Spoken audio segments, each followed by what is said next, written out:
Are you terrible at Tetris?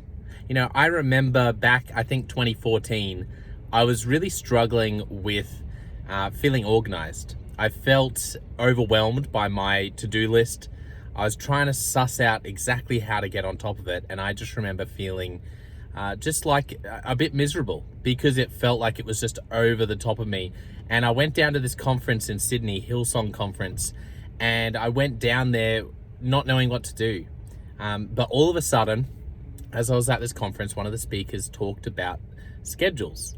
And I remember vividly sitting there and just taking notes frantically as they talked about the idea of a schedule. And I call this idea that they talked about the Tetris schedule. Because I know for me, what I realized is I was trying to play Tetris with my schedule. I was trying to slot everything in. And I had this big aha moment where I realized, I had this epiphany of, Jonno, what are you doing? You need to actually, rather than playing Tetris, you need to clear your schedule and start from scratch and build it around the things that are most important. And so how did I do that? Well, I started by looking at who I wanted to become.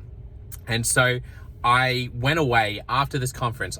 I scrapped my schedule. I went back to scratch and I started again and just started working on what did I want my who do I want to become in the future? Who do I want Jonno White to be? And I started building my schedule on that. What's the first block I want to put in about God? What's the first block I want to put in about Liz?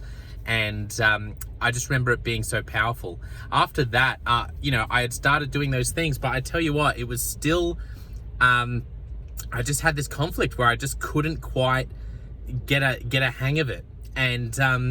And I just kept hitting my head against a wall. And I think one of the big reasons for that is I was trying to achieve heaps all at once and it just wasn't working. And so that's another idea that I now do different sessions about, which is called the habit tracker. And the big idea of that is all the research out there is saying it's not about big changes.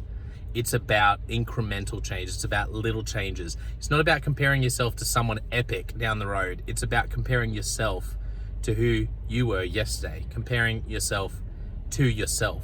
And 1% a day incremental change is all it takes to see transformation in some of these areas around productivity. And so I just want to encourage you today around these two things, to the Tetris schedule. What might it look like for you to clear everything, start from scratch and put the big rocks in first, based not on what's most urgent, but based on who you want to become. What do you want people to say at your funeral? It's a big thought.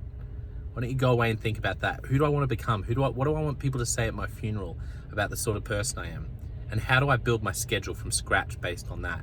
And then the second thing is the habit tracker, which is really just like boiling it down. There's a whole system that I have, but the big idea is you just need to simplify. Stop comparing yourself to that epic sibling or maybe that person down the road, or that person that you go, I wish I had a business like that. I wish I was hitting those goals in my job. I wish I was hitting those KPIs. Instead, look at your KPIs yesterday in work, in your life. What did you do yesterday? What have you done last month? What if you did 1% better a day? That's it. And the habit tracker is all about tracking 1% improvement a day, full stop. That's it. Don't get over the top. You do those two small things, it'll transform your whole time management and productivity world.